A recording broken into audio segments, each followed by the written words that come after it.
Ozone is measured as the total amount that is present in a column of overlying atmosphere in Dobson units. 1 Dobson unit can be thought of as the amount of ozone that would be present if it formed a layer 0.01 mm thick at average sea level pressure and temperature.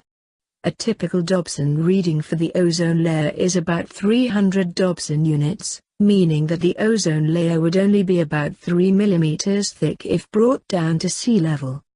The Dobson unit is so named because of the Dobson spectrophotometer which is used to make the measurements. It works by comparing the ratio of two different wavelengths of UV radiation, one being more strongly absorbed by ozone than the other, and using the observed ratio to calculate the amount of ozone overhead.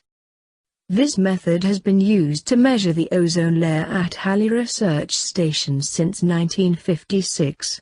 In 1985, British Antarctic Survey scientists published results showing a steep decline in the levels of ozone over Halley since the 1970s, particularly during the austral spring, and the existence of the ozone hole was revealed. Since then, the extent of the ozone hole has been monitored continuously using both ground-based and satellite-based techniques. British Antarctic Survey, about Antarctica, ozone. NASA and N.W.O announce ozone hole is a double record breaker.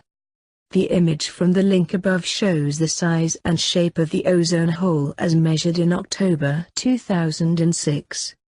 Notice that the hole, where values are only around 100 Dobson units, covers most of Antarctica, and areas of depleted ozone, under 300 units, extend beyond the continent. Reasons for the ozone hole. The ozone hole has developed because people have polluted the atmosphere with chemicals containing chlorine and bromine. The primary chemicals involved are chlorofluorocarbons, CFCs for short, halogens, and carbon tetrachloride.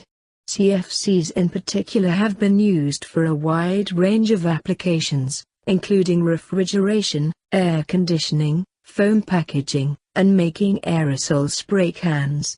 Because these chemicals are so inert, they are able to stay in the atmosphere long enough to be carried upwards to the stratosphere where they can damage the ozone layer.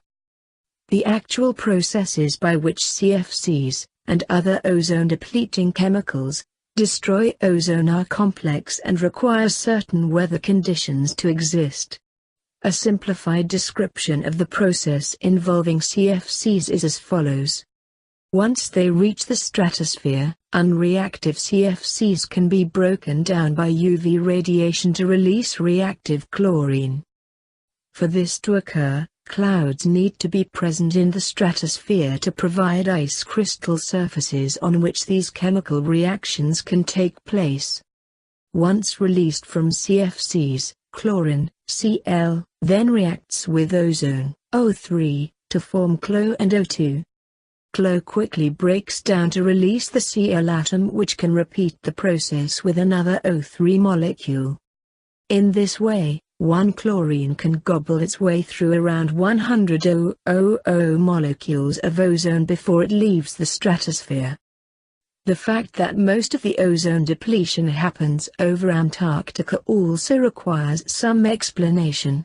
CFCs and other ozone-depleting gases may come from anywhere, but it is in the South Polar stratosphere where the conditions become most favorable for ozone destruction.